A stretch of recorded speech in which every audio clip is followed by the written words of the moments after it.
가왕 조용필의 노래 중에 꿈이란 노래가 있습니다. 1절만 틀어주시죠. 화려한 도시를 그리며 찾아왔네. 그곳은 춥고도 험한 곳. 여기저기 헤매다 초라한 문턱에서 뜨거운 눈물을 뿜는다. 머나먼 길을 찾아 여기에, 꿈을 찾아 여기에, 외롭고도 험한 이 길을 왔는데, 이 세상 어디가 숲인지 어디가 흙인지 그 누구도 말을 안해. 화려한 도시를 성공하려고 올라왔습니다. 그런데 지금은 뜨거운 눈물을 먹으며 이게 성공인지 실패인지, 이게 숲인지 늪인지 모르는 그런 회한을 노래하고 있습니다. 누구나 젊은 시절 꿈이 있습니다. 그 꿈이 한때는 사람들에게 불가능한 것처럼 보여도 그 꿈을 위해 불태웠던 시간들이 있었습니다. 먹는 것보다 꿈을 이루는 것이 더 절실했던 시간들이 있었습니다. 꿈을 이룰 수 있다면 포기할 것이 많았던 그런 젊은의 시간이었습니다. 그런데 세월이 지나고 나면 이게 내가 이루고자 한 꿈이었는가 후회가 되기도 하고, 남은 건 회한밖에 없게 됩니다. 노래 가사 중에 이게 과연 숲인지 늪인지 아무도 가르쳐주지 않는 회한을 느끼게 됩니다. 이제는 먹고 사는 문제가 더 심각해지게 됩니다.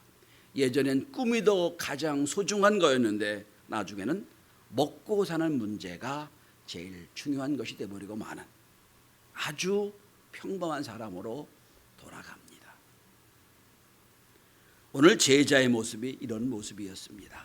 3년 전 예수님을 만날 때는 감격과 기쁨이 있었습니다.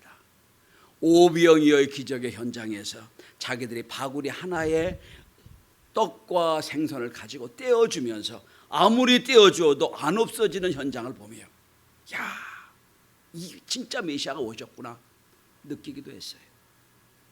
죽은 지 나흘 되는 나사로의 무덤 앞에서 나사로야 나오라 할 때 나사로가 수의를 입고 걸어오는 모습을 보고 전율을 느꼈습니다. 아, 메시아구나. 이분이라면 능히 우리를 구원할 분이구나. 이분이라면 이 억압 중에 있는 로마를 다 없애버리고 우리를 해방시킬 분이구나 느꼈습니다. 그런데 이상하게도 그 예수, 능력의 예수, 메시아 예수는 십자가에 아주 무기력하게 아무 능력 없는 것처럼 어떤 변명도 하지 않고 죽임을 당합니다. 이해가 안 되는 얘기예요. 있을 수가 없어요. 그 다음에 죽은 지 사흘 만에 부활했다고들 하는데, 그리고 부활한 주님을 만나기도 했어요. 지금도 확신이 안 생겨요. 아, 부활하셨다고 오셔서 우리가 그분 영접하기도 하고 만지기도 했는데 꿈인지 생신지 모르겠어요. 믿어지지 않습니다. 야, 내가 저분 뒤따라 저분 제자가 되면 새로운 인생이 되겠다는 꿈이 없어져 버렸어요. 그리고 이제 3년 전 옛날 어부의 모습으로 돌아옵니다. 수제자 베드로가 주님 약속을 다 잊어버리고 난 물고기나 잡으러 가겠다 그랬더니 둘레둘레 모든 제자가 다 따라서 그 디베라 바닷가에 다시 왔어요. 그리고 그 밤에 그물을 쳤는데 한 마리도 못 잡았어요. 성도 여러분, 사업이 잘 되고 돈이 잘 벌릴 때는요 피곤한 줄 몰라요. 너무너무 신이 나서 이게 잘 앉아도 전혀 피곤하질 않아요. 안 먹어도 좀 배고플 줄 몰라요. 그런데 잘 안 되지요. 사업이 안 되고 수금도 안 되고 여러 가지 힘들죠. 그러면 괜히 피곤합니다. 축축 처지게 돼 있어요. 오늘도 지금 그물을 내리고 있는데 그물 칠 때마다 가득히 물고기 올라왔다면 신이 났을 거예요. 그래 내가 다시 돌아오길 잘했다 했을 거예요. 근데 한 마리도 못 잡았어요. 축축 처집니다. 그물을 끌어올리기는 하는데 이거 옆에 있는 사람과 박자를 맞춰서 하긴 하는데 수동적이야. 그냥 어쩔 수 없이 하는 거예요. 그냥 안 하면 안 되니까 하는 거예요.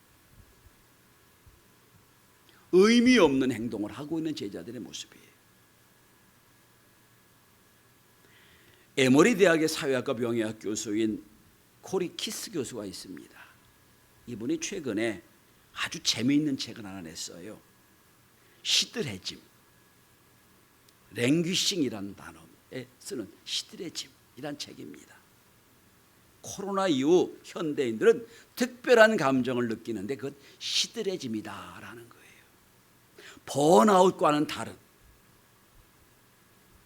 감정의 소진, 의미를 잃어버린 상태에서 오는 시들해짐이 현대인을 괴롭히고 있다라고 분석합니다. 질병 코드로 볼 때는 우울증은 아니야.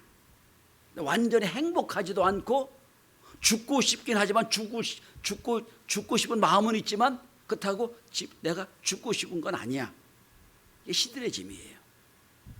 이 코르 교수는 시들해진 몇 가지 현상을 얘기합니다. 여러분은 어떻게 생각해 보세요? 첫째는 감정적으로 무뎌졌다고 그랬습니다. 앞으로 어떤 일이 벌어질지, 중요한 사건이 일어날지 기대가 없어요. 두 번째는 어쩔 수 없다는 느낌이 있습니다. 세 번째는 어떻게 되겠지라고 하면서 내가 할 일을 자꾸 뒤로 미룬다고 그럽니다. 그리고 내 삶을 다시 채워줄 어떤 무언가를 놓쳤다는 느낌이 자꾸 들어요. 네 번째는 예전 같으면 쉽게 견뎌낼 수 있는 사소한 실패도 불안하고 좌절하고 짜증이 난답니다. 이게 시들해진 현상이에요. 여러분 어떠십니까? 평생 예수 믿어서 왔어요. 여기까지 왔어요.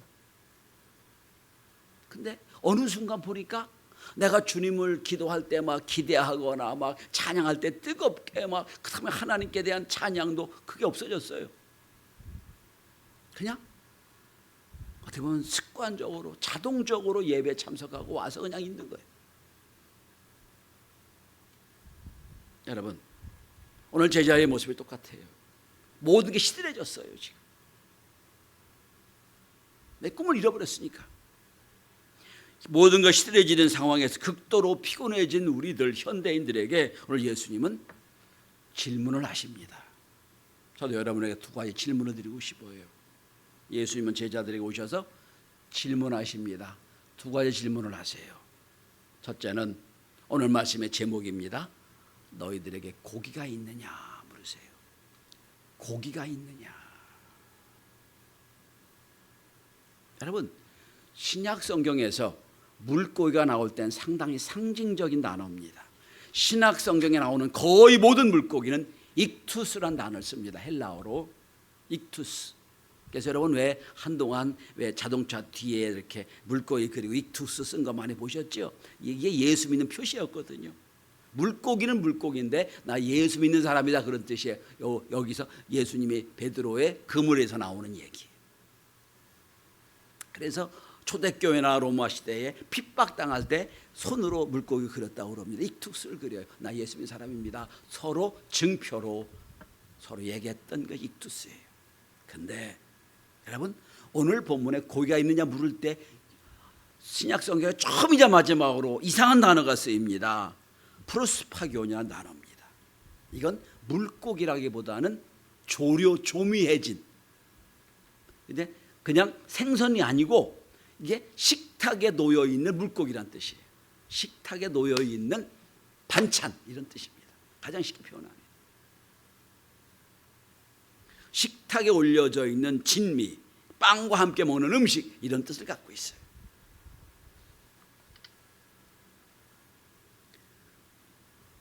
자, 예수님을 버리고 예수님을 만난 후 예수님 다 모든 걸 버리고 주님을 쫓겠다면 난 그 제자들이 다시 예수를 버리고 업으로 돌아와서 그물질하고 있는, 근데 빈 그물이에요. 밤새도록 그물질했지만 얻지 못하는 그 제자들이 오셔서 하는 말씀이 질문이에요. 너희들의 고기가 있느냐? 무엇을 먹을까 무엇을 말까 걱정하지 말라. 내가 책임져 주겠다는 주님의 약속이 있는데 그건 다 잊어버리고 오늘도 호구지책을 위하여 물고기 잡고 있는 제자들이 오셔서 말씀하십니다. 고기가 있느냐 물으세요. 여러분, 얘들아 고기가 있느냐는 이 질문은 첫째는 너희가 나를 떠나서 얻은 것이 있느냐라는 질문이에요. 얻은 것이 있느냐. 익투스의 인생을 살으면 될 텐데 익투스의 인생은 버리고 프로스파기온의 인생을 사는 너희들에게 묻는다. 고기가 잡은 게 있느냐 물으세요.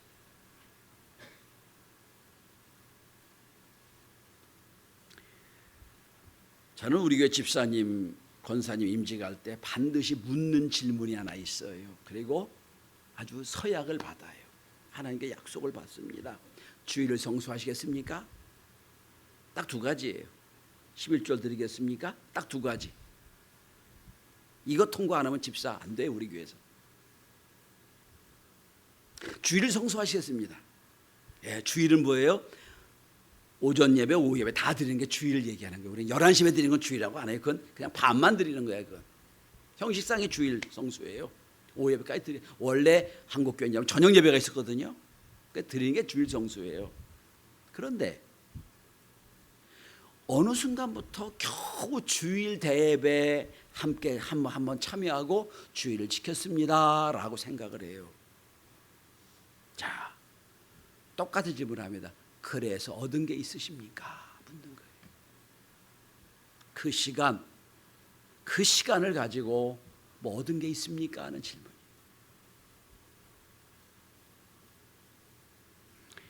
두 번째는 제가 11조 헌금을 반드시 말씀드립니다.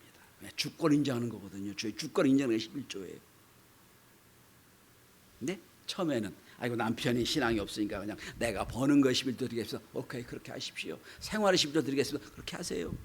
수년이 지났어요. 똑같아. 어느 순간은 또 돈이 없다고 그것도 못해. 그럼 제가 물어요. 그 11조 학교에서 부자가 됐습니까? 혹시 엉뚱한 곳에 내 소중한 손이다 새 나오진 않습니까? 똑같은 질문이에요. 제가 아는 사업가 한 분 계세요. 신앙이 없을 때는 11조가 그렇게 크게 느껴지지 않았답니다. 매달 내는 게 너무너무 부담스러웠대요. 정산할 때면 매달 쩔쩔매면서 입금을 맞춰줘야 되는데 어느 날 가만히 장부를 보니까 나는 아끼고 있는데 장부상에 자꾸 나가더라는 거예요. 엉뚱하게 나가더라는 거예요.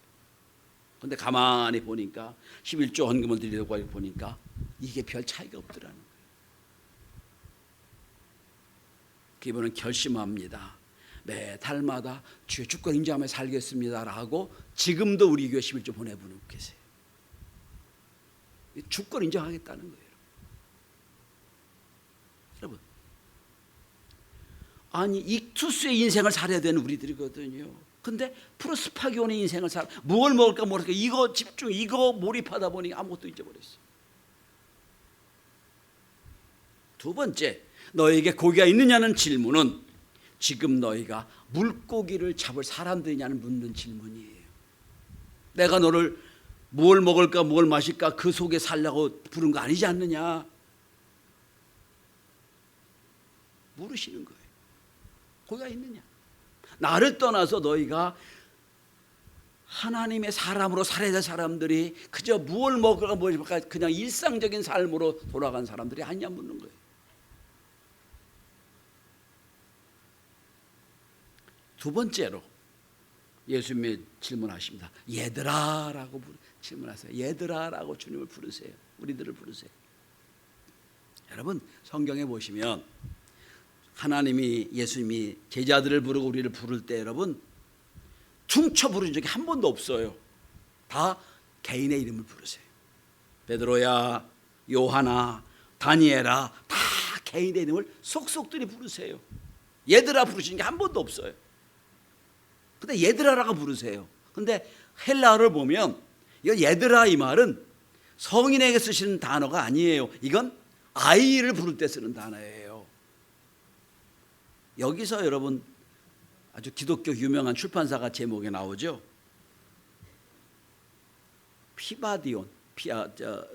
파이디온이란 단어가 여기서 나와요.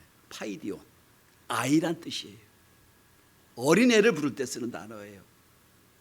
얘들아, 여러분 거긴 여러분 가정을 이루는 제자들이 있어요. 근데 그 제자들에게 얘야 부르시는 거예요. 여러분 얘야라고 부르세요. 번역을 이렇게 됐어요. 얘들아라고 번역을 했죠. 얘들아라고 번역했어요.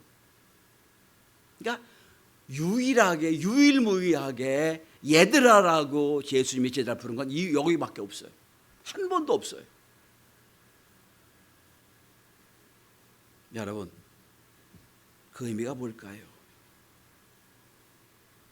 너희들이 해야 할 일이 있는데 그걸 다 팽개치고 은혜를 다 잃어버리고 여기서 그냥 매일매일 똑같이 사람들과 그냥 물고기 잡는 너희들 내가 보기에는 철없는 아이 같다는 뜻이에요. 얘들아라고 부르세요. 단지 허망한 물고기를 잡으려고 그저 어쩔 수 없이 그냥 빈 그물을 던지는 제자들을 보실 때는 철없는 애밖에 안 보이는 거예요. 얘들아 부르시는 거예요. 파이디오나 부르세요. 여러분 무의미해진 일상, 시들해진 우리의 신앙 어떻게 하면 극복할 수 있을까요? 오늘 제자들이 어떻게 여러분 얘들아 거기가 있느냐라는 질문을 든 제자들이 어떻게 변화됩니까? 코리키스는 시들해진 현대인을 극복할 수 있는 비결을 반대로 말합니다. 활력을 얻는 방법으로 말합니다. 활력이 있어야 된다라고 표현합니다. 자, 그렇다면 신앙적 활력을 얻으려면 어떻게 됩니까? 하는 말씀을 드리려고 그래요. 첫째는 다시 찾아오신 예수님을 만나야 됩니다. 다시 예수를 만나야 됩니다. 다시 예수를 만나는 것. 여러분 오늘 본문에 놀라운 말씀이 하나 기록되어 있어요. 여러분 4절을 주목해 보세요. 4절. 그날 밤에 새벽 아침 일찍부터 예수님은 그 디베라 바닷가에 와 계셨어요. 제자들이 밤새도록 물고기 잡는 거 다 보고 계셨어요. 그런데 4절 보실래요? 날이 새어갈 때 예수께서 바닷가에 서셨으나 제 제자들이 예수신 줄을 알지 못하는지라. 몰랐어요. 이 말이 됩니까 여러분? 3년이나 그분과 함께 먹고 자고 말씀 듣고 예배하고 했던 제자들이 모르겠어요 여러분? 여러분은 아마 저 뒷모습만 봐도 전주 알 거예요. 그죠? 목소리만 들어도 전주 알지요? 왜? 익숙하잖아요. 3년이나 그것도 여러분 일주일에 한 번밖에 안 만나잖아요. 근데 3년이나 같은 방에 자고 먹고 했던 그 제자들이 예수를 모른다는 건 말이 안 되는 거예요. 왜 그걸 모르느냐? 먹고 사는 일에 매몰되다 보니 예수를 잊어버린 거예요 여러분. 잊어버렸어요.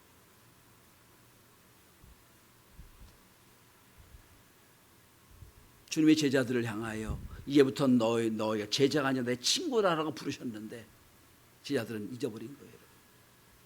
우리도 마찬가지 여러분. 빈 그물을 내리고 올리느라고 먹고 사는 문제 아주 여기 매몰되다 보면 내 옆에 있는 예수 잊어버릴 때가 있어요. 성도 여러분, 신앙인 욥이 가장 두려워하는 게 뭔지 아세요? 욥이 가장 걱정스러워하는 것. 의인이었잖아요. 욥기서 19장에는 하나님 앞에 낯선 자가 되는 게 제일 두려운 일이었어요. 지금 나를 낯선 자로 보실까? 욥기서 19장 27절입니다. 내가 그를 보리니 내 눈으로 그를 보기를 낯선 사람처럼 하지 않을 것이라 내 마음이 초조하구나라고 했어요. 하나님이 낯선 자가 되는 거예요. 내가 주님이 낯선 자가 되고 하나님이 나에게 낯선 자가 되는 것. 이게 가장 두려운 거였어요. 오늘 근데 제자들은 지금 주님이 낯선 자가 됐잖아요. 서로 몰라보는 거예요. 지금 제자들 주님 몰라봐. 다르게 표현해볼까요? 내가 신앙이 있든 없든 주님이 나의 구세주가 내가 영접하는 그 순간부터 주님은 항상 내 인생을 떠난 적이 없으세요. 늘 붙어 계세요. 함께 계세요. 근데 우리는 자주 잊어버린다니까요. 자주 잊어버려요.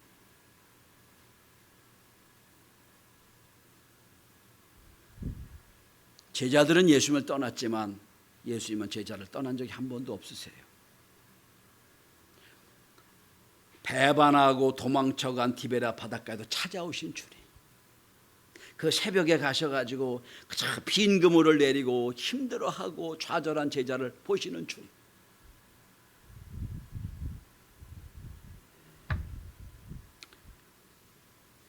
이스라엘 출신의 철학가 중에 평화운동가이며 마갈릿이라는 분이 있습니다.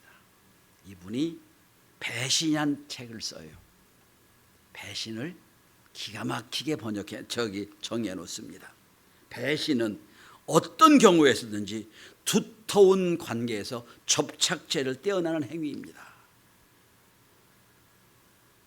여러분 3년간의 예수님과 깊은 영적인 밀접한 접착에서 그 접착제를 여러분 벅벅 긁어 떼내는 게 제자들이 더 떼내버렸어요. 그런데 주님은 아직도 그 제자를 찾아오시는 주님. 그리고 다시 한번 사랑의 기회를 주시는 분이에요. 찾아오신 예수님. 아니 찾아오신 게 아니라 내 인생에 항상 옆에 계신 분을 다시 찾는, 다시 계신다고 믿어지는 은혜가 우리가 있어야 될 것입니다. 두 번째는 활력을 회복하는 방법. 두 번째는 그동안에 받았던 은혜를 기억해야 됩니다. 오늘 본문은 영화 속 미장센처럼 아주 은혜의 징표, 은혜의 상징, 은혜의 흔적이 다 나와 있어요. 보실래요? 주님은 배 오른편에 그물을 내려라 그랬어요. 3년 전 베드로에게 오셔서 빈 그물 치고 있는 그 밤에도 오셔서 배 오른편에 그물을 내려라 했습니다. 똑같은 말씀이에요.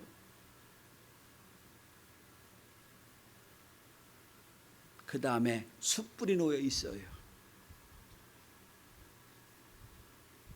제사장 재판정 앞에서 숯불이 피어 있을 때 계집종 하나가 베드로에게 와서 너도 거당이지 했을 때 예수를 3번이나 부인했던 그 숯불이 피어 있어요. 참 재미있는 건 숯불이란 단어가 안트라키아란 헬라어 단어인데 성경에 딱 2번 쓰입니다. 한 분은 이 베드로가 예수를 배반할 때 그 장소의 숯불, 그리고 오늘 본문의 숯불이에요. 똑같은 얘기. 의도적으로 그 숯불이라는 단어를 쓰고 있어요. 그 다음에 잘 아시는 대로 떡과 생선, 오병이어에 기억나죠? 다 은혜의 상징들이에요. 미장센이에요. 여러분 속속들이 요소마다 상징적인 게 있는 거예요. 성도 여러분,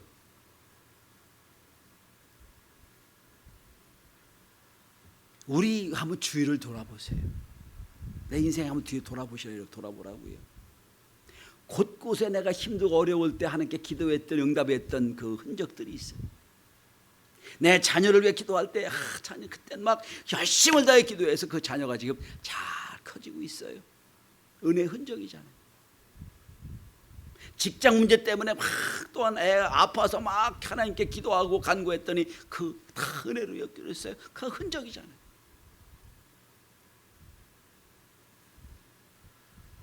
그 징표가 많이 있잖아요. 오늘도 의도적이에요. 예수님은 다 보여주세요.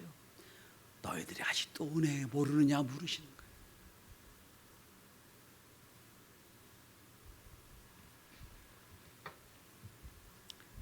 실제적으로 은혜를 회복시켜 주셔서 다시 주의 일을 감당케 하는 일이 참 많아요.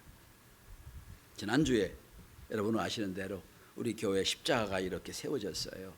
십자가를 설치하신 분이 제가 아는 실내업자 박 집사라는 분이, 박정철 집사라는 분인데, 그분이 오셔서 십자가를 달면서 저한테 간증을 하는 거예요. 어느 날 전혀 모르는 전화를 받았대요. 박 사장님, 예, 어느 곳에 가면 3층 상가에 교회가 하나 있을 텐데, 교회 간판이 불이 나가 깜빡깜빡거리고 십자가를 세우는 거 보니까 곧 쓰러질 것 같이 보이는데 가서 얼마 들으면 될 것인지 저에게 말씀해 주세요. 그 교회 나가더니 아니요, 그 교회 안 나가는데, 내가 전철 타고 가다 보니까 그 교회가 십자가 넘어질 것 같기도 하고 간판이 저렇게 깜빡거리면 참 누가 올까 싶어서 제가 부담할 테니까 간판을 바꿔주세요. 십자가를 잘 세워주세요. 가서 보니까 진짜 그렇대요. 마라임 목사를 만나고 내가 여짜여짜해서 어떤 분이 나한테, 나도 모르는 어떤 분이 나한테 전화해가지고 이 금액을 했더니 그 십자가를 다 세우고 간판을 하고, 목사님이 그러더래요. 목사님, 집사님, 사실은요 너무 목회가 힘들고 어려워서 하나님이 계시는가 안 계신가 의심이 되고 그랬는데, 나도 전혀 모르는 분이 와서 이렇게 해주니 너무너무 감사합니다. 다시 한번 힘을 얻어 주의 일을 감당해 되겠습니다 했다는 간증을 저한테 하셨어요. 여러분, 주님이 나와 함께 한다는 믿음과 은혜가 있으면 그 어떤 것도 문제가 될 수 없습니다. 오늘 제자들 앞에 하나하나 만들어 놓으시잖아요. 그 은혜가 다시 깨닫고 회복이 될 때 우리는 다시 활력을 얻는 신앙생활을 하시게 될 겁니다. 세 번째로, 풍요를 준비해 주신 하나님을, 예수를 만나야 됩니다. 여러분, 배반하고 도망쳐온 제자들을 일부러 찾아가셔서 제자들 부르시기 전에 다 숯불을 준비하고 떡을 준비해 놓으시고 인생을 풍요를 준비하신 하나님, 그 은혜를 아는 거예요. 특별히 여기 본문에 153, 153마리가 나오지요. 153, 여기서 모남이란 회사가 기사회생하게 하는 제품이 나옵니다. 모남이 153 볼펜은 여기서 나옵니다. 1962년도 문구회사를 했던 분이 자꾸, 여러분 그때 60년대 되면 다 일제였어요. 종권 일제 다 볼펜이었거든. 한국 볼펜을 못 만들 때예요. 어느 순간 하나님께 복을 달라, 은혜를, 하나님이 우리 회사를 축복해 달라고 그랬더니 성경에, 오늘 성경을 쭉 읽는 중에 153이 딱 눈에 띄더랍니다. 그래, 153은 하나님 은혜의 상징이다. 153마리 물고기를 잡았다는 거, 이건 풍요의 상징이다. 그리고 볼펜을 만들고 볼펜 이름을 153이라고 써있어. 지금도 모나면 153이 나와요. 제일 흔한 볼펜 153 볼펜이. 그랬더니 히트를 칩니다. 그때 정동제일교회 장로였던 창업주 송삼석 회장의 증거예요. 153. 하나님은 빈 그물을 내리고 있던 제자들이 오셔서 153마리나 잡았는데 그물이 찢어지지 않도록 주신 은혜. 그래서 나중에는 모나미 회사가 됩니다. 원래 모나미 회사가 아니었고 다른 회사가 아예 모나미로 이름을 바꿔놓습니다. 여러분, 말씀의 정리를 하겠습니다. 우리 인생이 더 이상 프로스키온을 잡는 물고기 잡는 인생 되면 안 됩니다. 주님이 우리를 향하여 얘들아 라고 부르시면 안 돼요. 누구누구야 인격적으로 부르시는 그분을 만나야 돼요. 그리고 내 인생의 풍요를, 내 인생의 축복을 준비하시는 그 예수를 만나 다시 한번 은혜로, 다시 한번 활력으로, 다시 한번 성령으로 충만한 제자의 삶을 사는 저와 여러분이 될 수 있기를 바랍니다. 기도합니다.